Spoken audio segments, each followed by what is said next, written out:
Any of you recall doing, okay, some people say tinkling and some people say tinkling.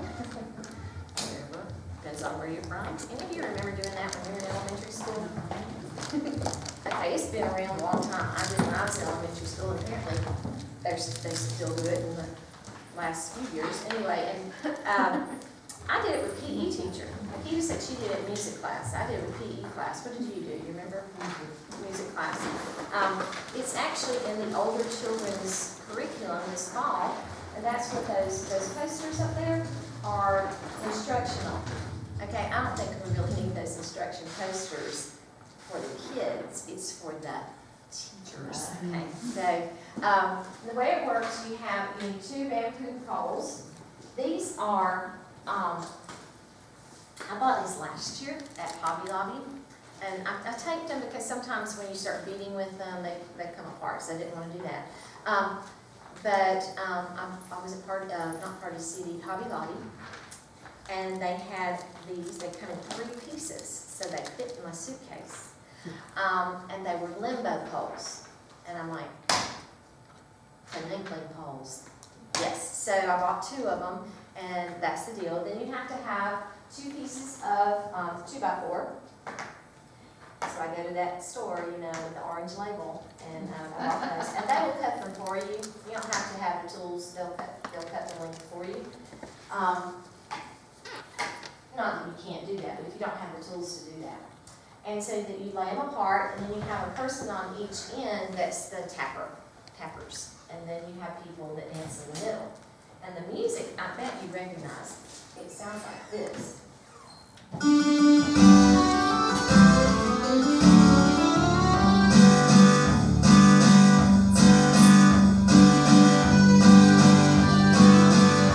That sound familiar? That sounds, maybe sounds familiar. It is, it's a dance from the Philippines, and it's came from the tinkling bird, who looks a little like, I don't know, he looks a little like a pheasant to me, just a little bit, the stripes on the pheasant. But it comes from the Philippine Islands, and if you Google that and for YouTube videos, they do some incredible ones. They have like a set on top of that set, and they crisscross, and they do all this incredible stuff. But the footwork is tricky. If you have any kind of feet or back issues, you want to be very careful to do this and only walk it. Okay, you don't want to hurt yourself. But it's in, out, in, out. While that's going on, you want to kind of flap it over, you know. While that's going on, the poles. All right, I take your shoes off. platforms off. I'll let you clap, and then we'll let somebody else do that. We'll let you do the demonstration. Okay, so you gotta make sure, and you really make sure. I would use 2 adults to do this part because the kids will try to slap each other's feet and they try to capture the feet and things. But it's just tap, tap, tap, tap, tap, and you keep it low because they're picking up their feet backwards. Okay. All right. I need somebody that can sit right here and do this. That's why you're here, dude. All right, so I'm going to try it slowly. I'm not doing that fast thing. So that's the thing you just did is what we're going to do. I'm going to spin it a little farther.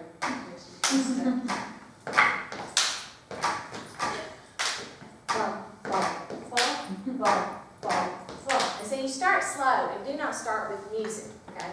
We did this at camp last week, and I had those 30 kids, 11 of them were boys. So we're sitting in there, who will try it? And I didn't make them. Who will try it? You know, you have a little girl or whatever. And I said, you know what this reminds me of?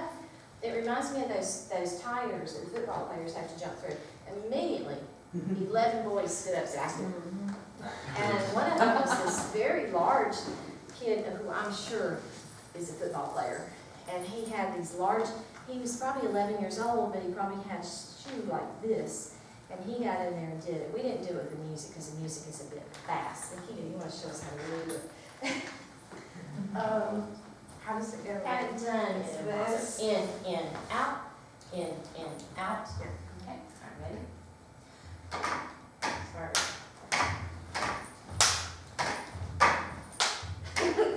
This is why we need younger helpers to help you. That's how it balance. It is.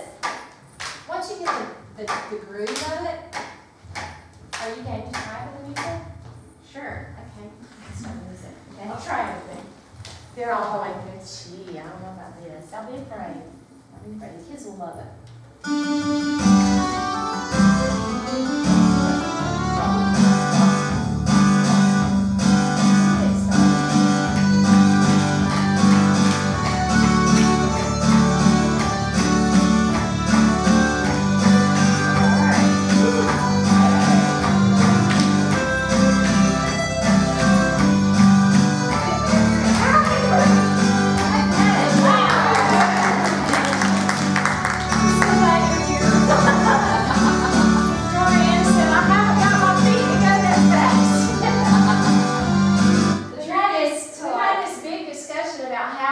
To make this music, I think we went a tad too fast. The trick is to kind of keep your Your center center. of gravity here, so when you step over this way, you don't like move your whole body. Yeah, did you see she Your lifted weight. just up? And you keep, so like, you don't want your whole body weight to go with Yeah. that way. It's really fun, and what I'm thinking is how my application of that in the room would be to have it out, do it in a small group activity, show them how to do it, and then have it out each week for those early arrivers, and do it without music and let them practice. That way they're not doing it in front of the whole group. You can even do it without clappers. You know, you can just practice the polls, which was what I did at home to see if I could still do it. And I'm not moving as fast as I can do. But is that fun or what? But and then you can tell about the dance, and it is a legitimate dance. It's not just something that I made up. But it's in the materials, and it's the recording is on the CD. Thank you. You said that was in the older children? Clappers. Okay. You said that was in the older children? That's older children this this fall? fall. Yeah, Choosing God's Way, older children. I had that in my head that I wanted to use that at some point, and it finally, it just stood in there for some reason. So we always try to include some fun kind of movement things as well. I'm helping. I don't You're know. helping, okay. All right. Okay, stop. All right. Has everybody been in here at least once? Is anybody new that's not been in here yet? Well, we got one, too. Okay, I'm Susan Eernisse, and all these people have heard this 11 times. If not, no, they've not all been here every session.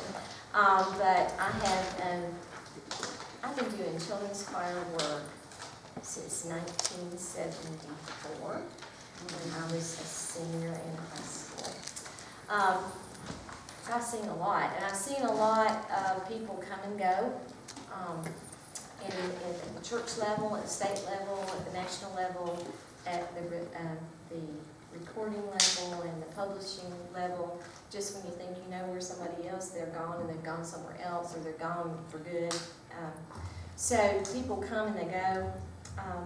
But children are still children, even after all these years. They still have a lot of the same desires, a lot of the same problems, but maybe multiplied because of the way times have changed and technology's entered the world, and just think about cell phones.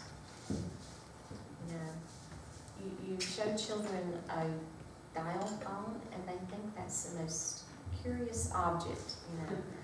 So things have changed, life around has changed, but basically people haven't changed.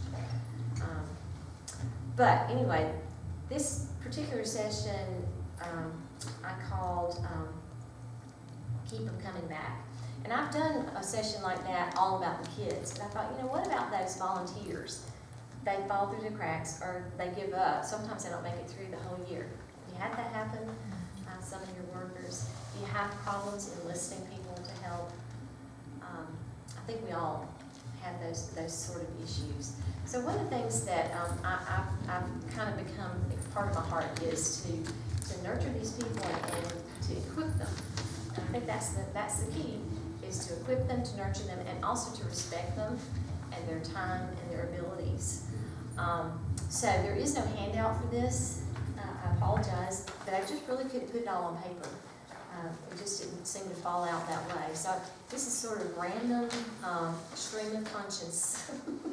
I don't know what we'll get that's going to happen, but I have some things to share about that.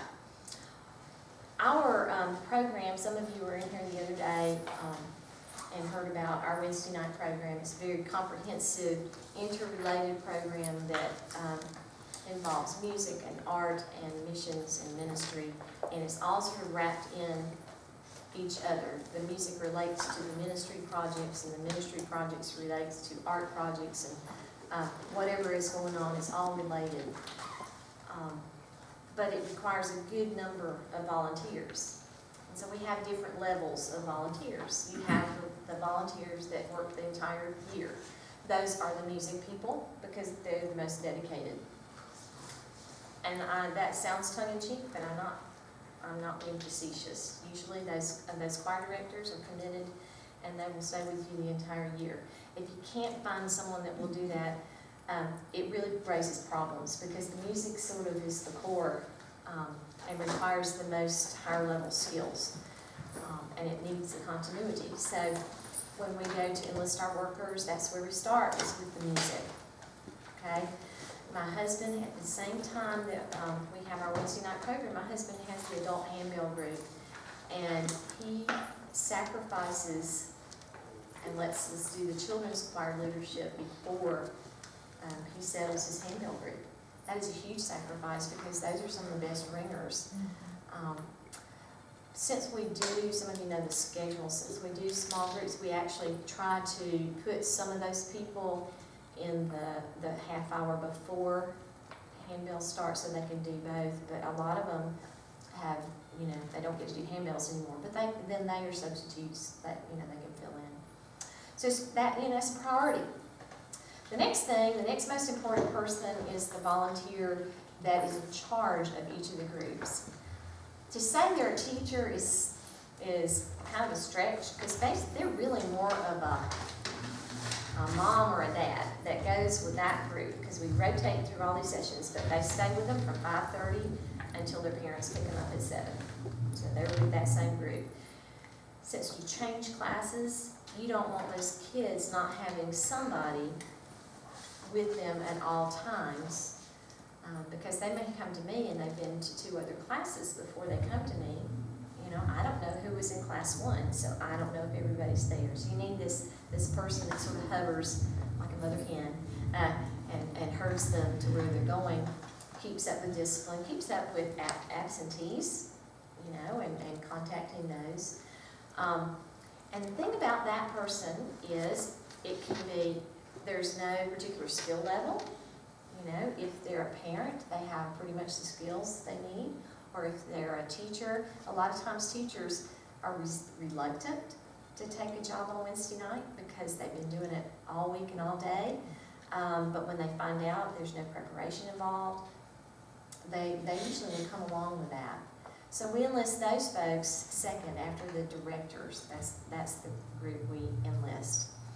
And then we determine, okay, what classes are we going to offer throughout the year and what part of the year are we going to offer them. And we say, who can do these classes? Or another way to look at it is, we have this person who can teach blah, blah. What part of the year can we use that person? Could they be available? And so those are short-term volunteers. They may volunteer for a 6 to 12 week stint throughout the year. So they're not all year-long kind of people. And back to the traffic person, we call them the team leader. The team leaders, they have to commit for a semester. Some of them will commit for the whole year, but they have to commit for at least a semester so that the kids have that same person. We also have a list of substitutes, people that say, I just can't do it every week, but I'm willing to help as needed. So a substitute can step into that position very easily. So that it's a whole tier of volunteers. And when I say, that you enlist them and so forth, and you honor them and you respect them, I'm talking really about their time. We talked earlier this week about, in the old days, how we would have meetings. And have you ever been in a meeting and you wondered why you were there? And you're thinking of 40 other things that you could have done that would have served your time much better, and all the to-do lists that you have at home. It seemed like sometimes in church, we have a lot of those kind of meetings. It's like, oh, let's have a meeting, and it's not respectful to someone's time and their life and what they have to do to schedule meetings for no purpose. So we have very few meetings. We may have one at the beginning of the year to sort of orientate the group as to, okay, what do you do, what do we do? And we probably feed them when we have that meeting. That always helps. Food speaks. And we provide childcare if need be for that meeting. So it's very important, I think, to honor these people's time. Then the week-to-week honoring. We talked earlier in the week about the small group activities where you have volunteers doing a specific activity. So you make it, first of all, it needs to fit, whatever their assignment is, needs to fit their ability level. It's okay to challenge the children, but let's don't challenge the adults or over-challenge the adults to the point where they feel uncomfortable with teaching something or lost. There's nothing worse than being in front of a group of children and not knowing what you're doing. So we want to make sure that the directions we give them are clear. And I have a full proponent of the 1 gallon Ziploc bag that has the clear directions in the front, everything they need for the activity in the back of the Ziploc bag, and then a bucket full of the instruments or whatever it is that they need for their activity. So we honor their time, we honor their ability level, and we honor their intelligence. Sometimes, and sometimes teachers are very guilty of this, of doing everything, because teachers are used to being in a classroom all alone, and they do everything, right? We got teachers in here. We have some teachers. And you're guilty of that, aren't you? I had 9 consecutive years of student teachers, some 2 a year. And I learned to let go and let them do what they were there to do. That was so hard. I'm a person that wants it done right, wants it done a certain way, which I think is right. It might not necessarily be right, but I think it's really important that that person that's there to learn how to teach, not just sit there and watch me for a semester, that they actually teach. Well, we do that in choirs too, and so you have this person standing up front, flapping her arms and flapping her jaws. You got the person, of course, the person at the piano is very important, but then you have these volunteers sitting there, and what happens, if you don't use them, they're going to be on their cell phones, and they're not engaged. So you need to give them something to do. Whatever it is, ask them, could you sit with a certain group of children? You know what I'm talking about. Or could you help distribute the music? Could you help collect the instruments? Could you stand over here and lead group 1 while I lead group 2, if that's in their comfort zone, okay, if that's in their ability level. But use everybody that's in the room so they feel honored and respected. Again, they're there, they could be somewhere else. They could be watching the soap operas they recorded on the DVR. So I think the time thing is really, really important to honor that. So that's just some general things. Oh, and by the way, the pianist is on staff. She's not a volunteer, she's stuck. So she's already recruited, but you may have that is probably right behind the directors, right there with the directors is your accompanist. If you need one for every choir, that's how you, the order that you might put those in. comments about that or questions you have about enlisting and bringing people into the program or issues? This is one of the things that you can give them, jobs, I guess. Mhm. I started last year, and I can't tell you if it's been overly effective, but what we tried to do, we printed cards that just said, "We missed you."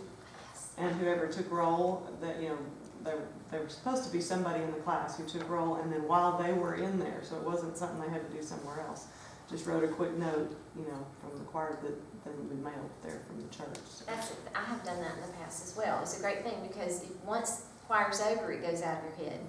And you know, once choir's over, sometimes I can't remember who was there.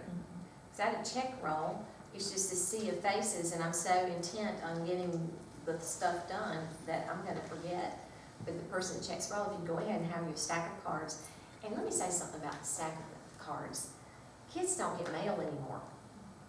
And they get excited when they get mail that's like with a stamp on it and they get it out of the mailbox. It's like this modern, you know, thing that never happened before.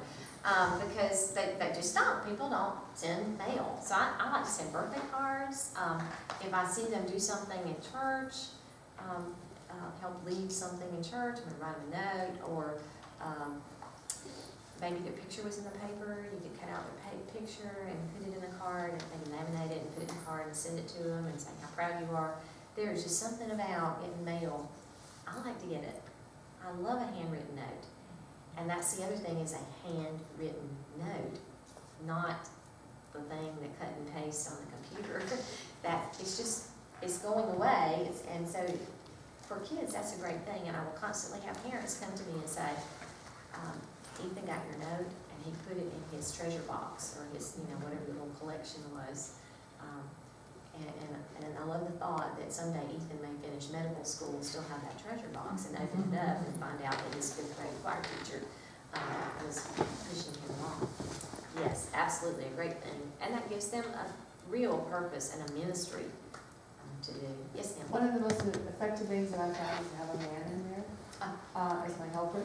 It's huge because they don't have a man, many children don't have a man role model, but the fact that he's singing, well, Mr. Corey's singing, I guess I can sing. So, Yeah, it's my prayer. we need to have mixed genders and mixed ages. You know, not just older people like me. You know, they need to have some younger people. And we have one of our best volunteers is a policeman, and he's a dad. So he has that time, he comes, you know, brings his kids, and he's there anyway. So he's one of the team leaders that travels with this very active group of last year's kindergarten through second graders. And it was very, very good because, you know, he's good looking, he's young, and he's a policeman. I mean, you know, what's not to admire? The kids have somebody really cool to look up to. We unfortunately don't have another choir for our 6th through 12th to go into. And so when they leave children's choir, there's really not much unless they go into the praise band or they go into the orchestra. We're trying to remedy that, but it's a scheduling thing. So about 3 years ago, I started asking some of the 6th graders that really loved choir. I didn't want to say, would you just stay in choir? Because I knew they would think that was kind of babyish. So I said, would you be a 6th grade mentor? And so the first year I did it, I had 3 kids that stayed in there, and they did they handed out the music, they took up instruments, they just did all kinds of things. They would go and stand beside somebody and sing with them. And so then we've done that for 3 years. And last year I had 2 little boys that it was just really great that they stayed in there and they helped the entire year. And then at the end of the year, when we recognized the choir workers, we recognized them as choir assistants. And so That's a it good was, and I think they're going to stay in there another year as 7th graders because they don't have any place else to go on Sunday night. What a great thing, and it gives them a purpose. And you, by doing that, you know, in another 10 years, they may be back leading the choir. You know, one would hope at least they'll be bringing their children. They were also beginning band students, so they brought their instruments. They would ask me every week, do we need to bring our instruments next week? And they would do little concerts for Oh, the kids and tell good. them all about everything that they were learning in band, so. I it's love really that. kind of fun. And the younger children look up to them, you know, they're sort of their peer role models, you know. I love that. That's a great idea. That's good. I have in the past, when I would do younger children's choir or preschool and needed an accompanist, use high school pianists. It's kind of a non-threatening place for them to use their skills and value their skills and pray that they keep playing so that we can fill the piano benches in our churches.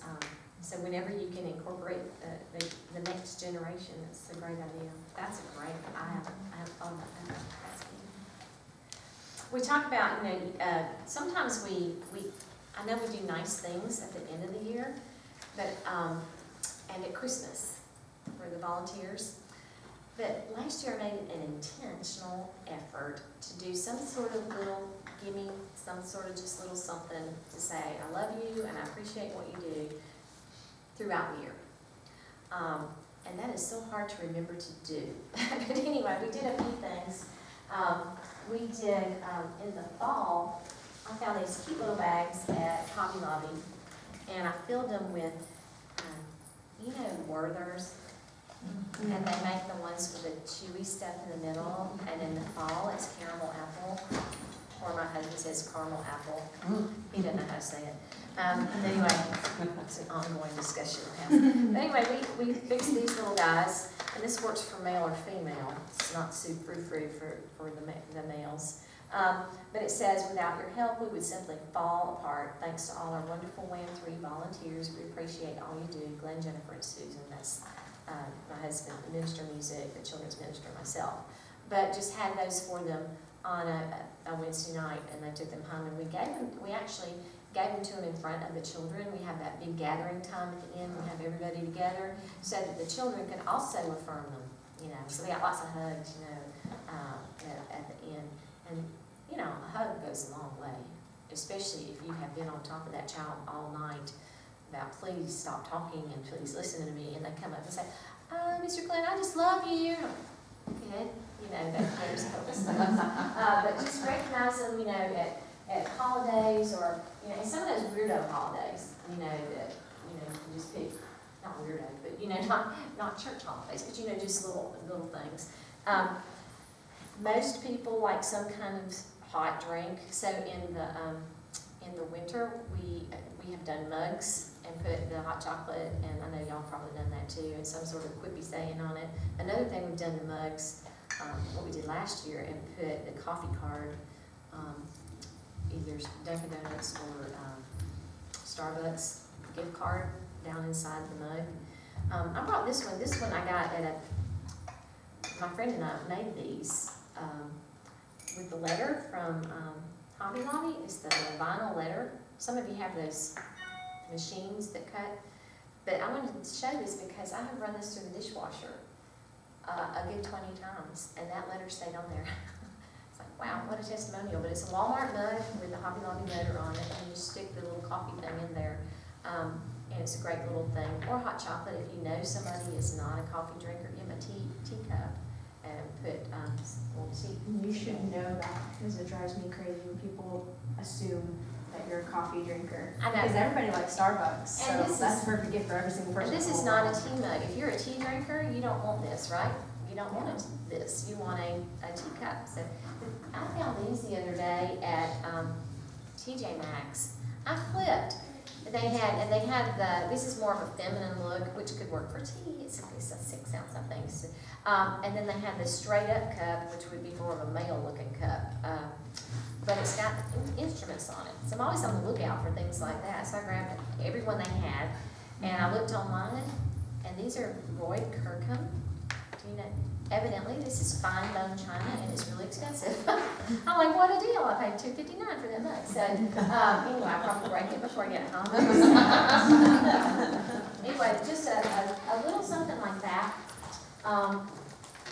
You can go online, like weird holidays, just Google that or something, and you find all kinds of weird holidays, and you can like And National Chocolate Day or? yeah, and on Facebook, it'll, random, like, left-hander day. Wouldn't it be cool if if you knew it was left-handed day and all your left-handed choir volunteers that you could, something like, You're Just Right, or something like that, in a mug or something. I found these little cheesy books, Treat 'em Right, and I think you can buy these on the used book thing on Amazon. I always check that. And it has pages of stuff you can copy. And I actually haven't used the pages in here, but they give me the corny ideas of things to say. And you wrap around some piece of chocolate or something. Like, you are very glad you are part of our team. Sounds like a Baylor thing to do. And so you would put that on gummy bears. Attach that to gummy bears. Or, aren't you glad you're part of our team? We are. So you put on, I guess you put on orange, or what's something orange? Oh, you could get a Orange Crush, a bottle or something like that, and then maybe you put a little snack to go with it or something like that. But it has all these, you are one of the reasons our team is great. Our volunteers, special treasures. Oh, wait a minute. What is this? Thanks for chipping in to help our kids, some different kind of chips. And if you can find out their favorite chips, do a little survey, a little sneaky survey at the beginning of the year, find out favorite things.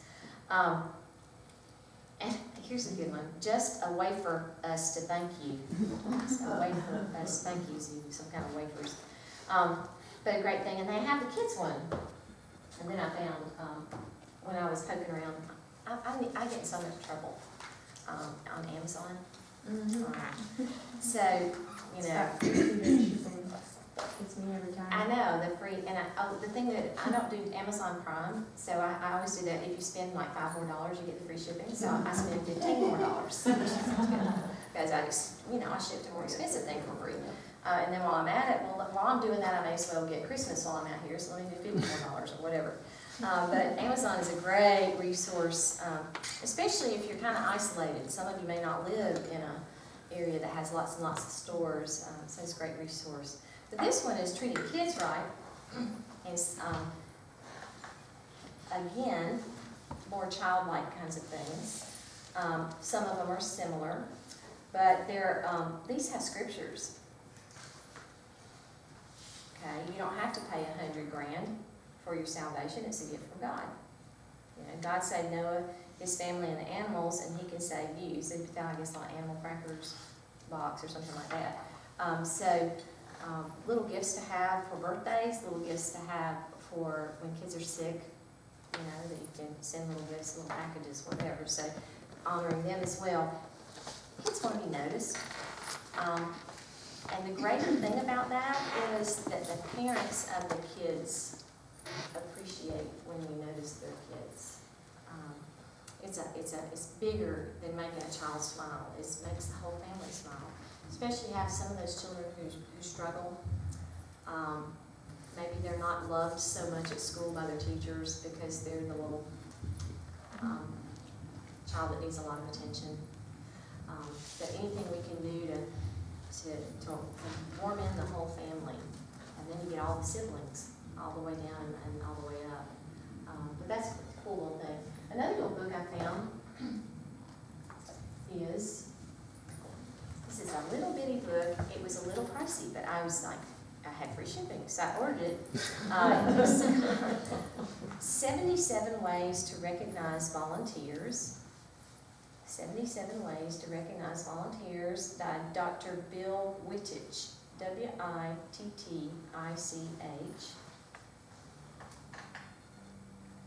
And this man evidently does seminars on professional volunteer management. And he had another publication, which I've never seen, called The Caring and Feeding of Volunteers. Oh, interesting. Knowledge Transfer Publishing is the publisher. But I think if you search for 77 Ways to Recognize Volunteers, you'll find it. But it has a numbered voicemail. You can call and leave a voicemail. Call when you know that they can't answer the phone. And text messages they work for, man, I walked by your room last night and saw the kids were having a great time, great job. That's all you have to do.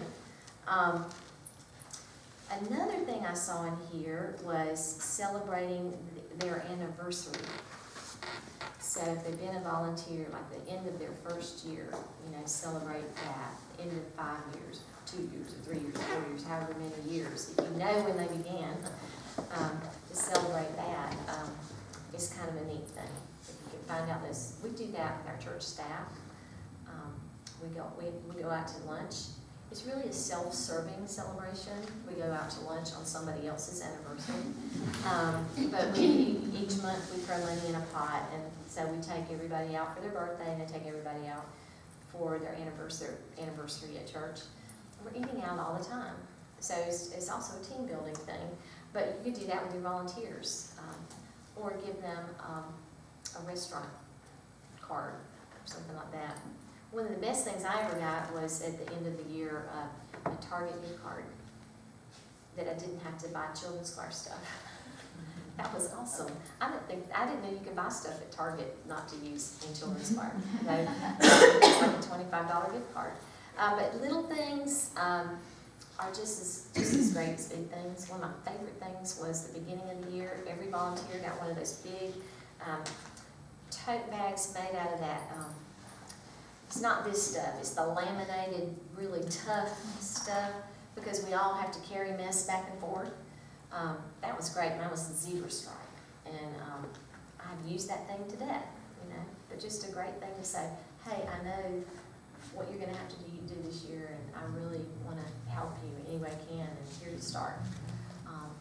But great otherwise. Anybody else have ways that you recognize your volunteers, or treat your volunteers? It's kind of sort of related. You were talking about a secret survey. I worked at a preschool at my church for a year teaching music, and they had, and you wouldn't necessarily have to do it this way, but the way they did it was everybody filled something out at the beginning of every year, and would say, what's your favorite thing to eat for lunch? What's your favorite drink? What's your, what are your hobbies, interests? Sort of like an informational survey. And then everyone got appointed a secret, kind of like a secret Santa, but it was for the whole year. Okay. So you could randomly have a soda sitting at your desk when you came in, and that might just be the thing that just made your day for that day or whatever. So that way it's kind of if you're ordering volunteers, you maybe don't want to make it a partner thing, but you could still, think of having some sort of survey at the You beginning. could find a group in the church, maybe we have a Tuesday morning ladies Bible study group, and they are typically retired ladies. Many of them retired teachers.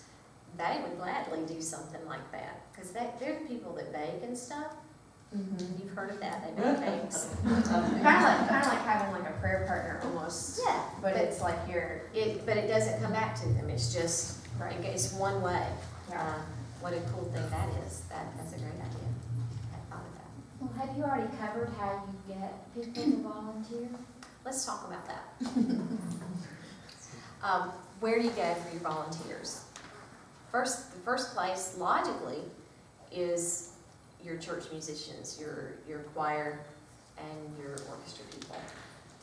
But I have not had the best luck with this particular church with getting them out of the choir. It's interesting. Another place that we logically go is school teachers, because they're already trained. They already know classroom management. Okay. The next group is parents, particularly those that have a job that gives them a little more freedom. So they might be a teacher, they might be, like the policeman. His shift worked beautifully. That he could do Wednesday night for us.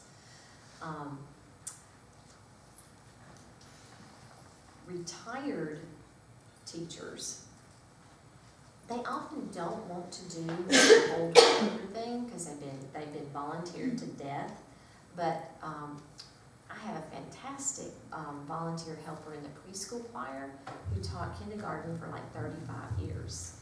And so the kindergarten, the director of that group loves it because she doesn't do anything but teach the music. And Miss Brenda Gale takes care of everything else, because Miss Brenda Gill speaks, and they just do. Those are some other places. Grandparents. We talked about youth and older children. What are some other resources for volunteers that you found helpful? The thing that we've run into in our church, we already use all the choir people, and we don't have an orchestra, so we already use the ones that we're volunteering are already the ones that are doing the groups. And we don't have small groups, but they're doing choir and dance and stuff. And then the parents don't want to. Yeah. Oftentimes But they don't. in some of the parents, the mothers that do come, they have either, support groups or Bible studies during our choir time. And I really don't like to overuse parents. We have a policy among our children's ministry that you only serve in one thing in the children's ministry. So if you teach Sunday school, you do not do Wednesday night. If you do Wednesday night, you do not teach Sunday school. And our Sunday school teachers, we can't get people to volunteer for a whole year. They want to do 6 weeks and be off for 6 weeks. I have issues with that, but it is what it is, in today's world.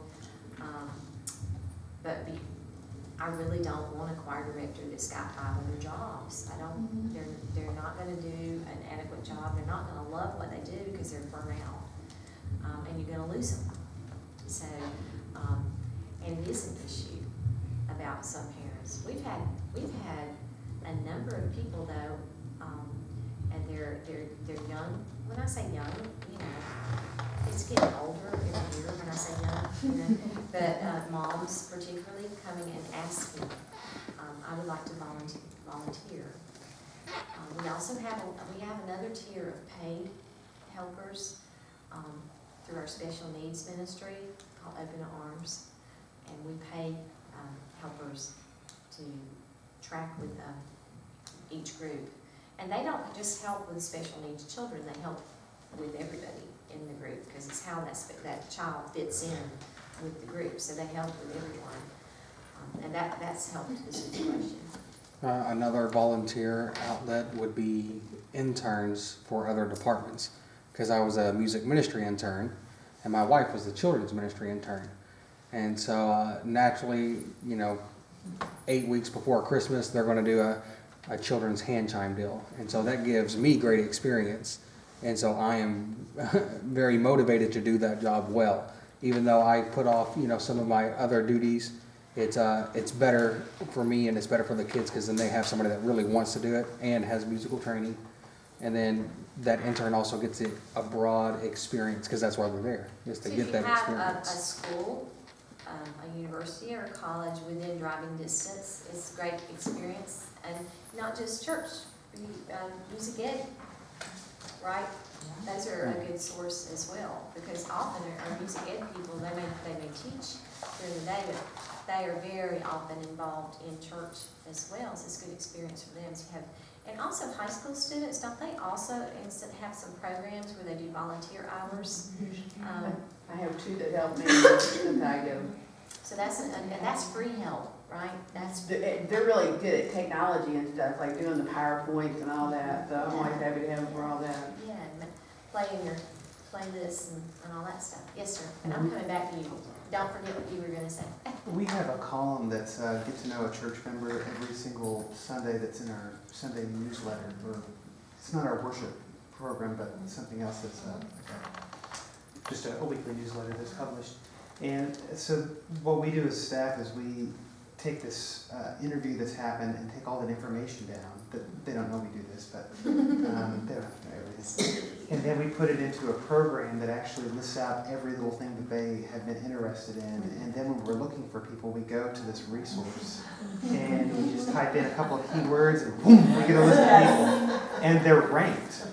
Who would be the best person out of this? And we've gotten the strangest responses, people we never would have thought of that could have helped, that we didn't know played the piano, but they had 9 or 10 years of piano lessons and did a senior recital, and they're perfect for a preschool choir. That, and you know what?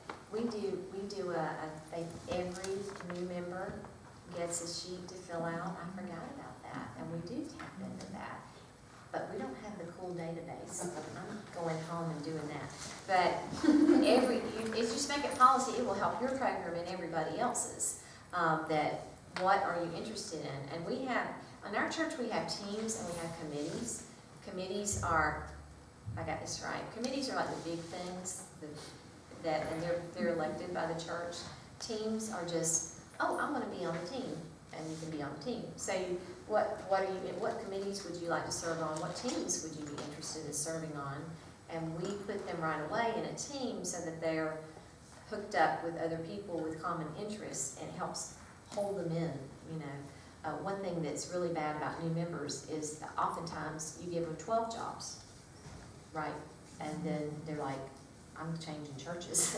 But they like, oh, they can do this, and this, and this. So be careful with that. But I love the idea of having the database.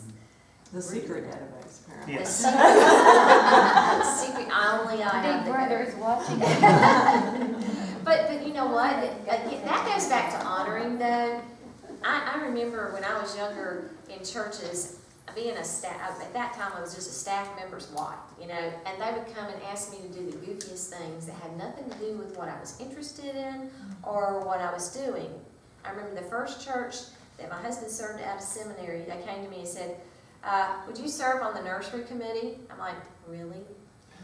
That's really all you have for me to do? That was the only thing they asked me to do, because I had a baby. So of course I want to be on run the nursery committee. And you know why they wanted me to get all the volunteers to serve in the nursery. I'm like, I think not. The funniest thing was when they asked me to be on the kitchen committee. I'm like, no, you don't want that. No, would not be good. We'd be having a bag of chips and peanut butter for the suppers. You had something to say. Well, I was to say, our choirs start after Wednesday night dinner, so the kids come whenever they get finished. And Yes. so, I have a senior adult in each choir, and their job is to be there for the first 15 or 20 minutes to get the kids going on a small group activity. Then they serve as the choir secretary. And then they can go to Bible study or whatever small group they want to. Now that's smart. Okay, I haven't heard that one before. So they only really have to give 15 to 20 minutes a week. And that's a great thing for those people that have done stuff for years. They really don't want to continue, but then they keep their hands in the, oh, I love that. And it's eating all the supper, so they're already there too. Yeah, well, there you go. That's a good one. That's a deal. That's a really good one. Because the director often is running around trying to gather materials and get the room ready, and then they have 12 kids in the room, and you have to find something to do, and really they want to talk to you and tell you all about their day. And so you have this person that has 2 ears, they can listen to that and love on the kids. And yeah, I like that a lot. That's a good one. Yes, ma'am. Well, at our church, we also use the paid interns, and that's been a mutual beneficial relationship. And it certainly speaks to the consistency throughout the school year to have the same person you can count on. You know they're going to be there because they want that paycheck too, but also the experience they can put on their resume. We also have the volunteer assistant that is with each group. But one of the things that we do with our parents, because parents don't really want to invest a lot of time, is we make a list and we make a parent assignment for each week of the school year. And they're only responsible for coming maybe once a semester. And if they can't make their day, they're given a list of names of that other parent volunteer. They are responsible for swapping with another parent. And they're fine with that because it's one time. So, and their duty is? Their duty is to love the children, help out with materials. I mean, we also do snacks, supper, so, they're helping a little bit with So some just of that jump in. clean up, just general Jump things in. they don't have to prepare for. But just pinch hit as needed if we're doing our craft or mission projects, helping with those materials. But there's also the leader, though, responsible, and they're just there to help. But because it's only once a semester, They're okay Yeah. with that. Everybody can do one, everybody, Yes. and then you know what, you've got them there, and they see what's going on, and that really helps them get a vision for what's going on. I mean, they see you when you sing in church, but they don't see what's going on Wednesday night, and the great stuff that parents never see. Also have a parent night in choir and bring them in and let them participate. Yeah, and I found that one of the things that has helped these parents bond, form some form of unit, because then they started to meet each other, then start to get more involved in the church. That it was kind of a gateway for these parents Yeah. into serving in ministry. And then they got excited about going on mission trips with the children and so forth. So it's been a great opportunity. Yeah, times have changed, and churches sometimes don't change with the times as far as what our lifestyles are like. And I think it's so important to look around and see what are people doing from week to week. You know, get to know the parents, get to know the grandparents. Invest yourself a little bit in not just the kids' lives, but invest in the parents' lives. And eventually, I think it's taken us several years, but now we have these people coming to us asking to get to be a volunteer. Which, you know, we try not to act totally shocked and fall on the floor when they do that, but I think that grows over time. I don't think that's something that happens right away. I know my mom's generation, the greatest generation, if they said there's a need, then you have 12 volunteers, just boom, they just did. I call my generation the worst generation, because we're not near as good as they were, especially about volunteering. We wanted to know, now what's this involve? And then we have the current generation of parents who are the parents of the hurried children and the overscheduled children. So they in turn are the overscheduled parents. Honoring them and respecting them and giving them something to do and giving them assignments that are aligned with their abilities and their interests, I think is so important. If someone is resistant to do something, we need to take that red flag and say, okay, how else would you like to serve, and back off from that. If they're resistant, we're setting them up for failure. The mistakes that nominating committees, y'all have those in your church, nominating committees, and they have to fill out, you go get these 12 people to sign the dotted line to be this volunteer, and often they will just slap somebody on the list who is not in any way equipped to do whatever the job is. So marrying this person to something that's a good marriage is so important, and our most precious resource with our children. We have to be so careful. And let me just add to that the idea of child protection, that we do background checks on all of our volunteers, the staff and volunteers that work with our children. If that's not something that's in place in your church, I strongly suggest that become a part of what you do. There are agencies in your town. I know that we have one that will come in and do workshops on how to recognize child abuse, because you know churches now are mandatory reporting. If you're a staff person, you're mandatory reporting individuals for your church. So it's unfortunate, but it's so important, because bad things happen in church too, and you know we need to be so aware of that. So I encourage you, if you don't have that in your church, go back today and call whoever is in charge and say, let's have a dialogue about this right away. Something on the Child Protective Service area is that all of our interns, we are either music ed or church music, and so we have to have classes on that. That's part of our degree stuff. And by law, when that stuff happens, a lot of people are attentive to that, but they're attentive to it too late. So they see something on Wednesday night, and they kind of wonder, and then they report it maybe next Wednesday night. And so, and they normally report it to maybe the person that was in charge of that group that volunteer, or they report it to a minister. And by law, you can't do that. The first person that has to be notified is actually the legal authority, CPS, other groups like that. They are even before some of the pastors, and that's really hard for the people that are working this. But even if it is after you've had courses on recognizing this, realize that the volunteer people are not the people that you tell. You have to notify legal authority even before church authority. So that's just kind of in place for there, even though it may be nothing. You may have spotted it wrong. But And then that may not be true in other states, some of you from different states. I know in Georgia, there's one representative, there's for each, like the church would be, children's minister would be the person, you have to report it to them, and then they're legally bound.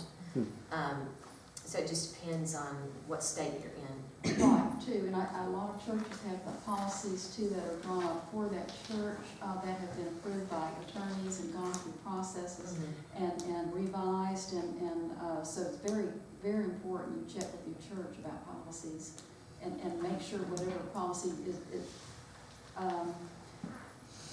if they don't have a policy, it has to be in writing. It has to be in writing for your protection. And I think that needs, that is a meeting that is mandatory.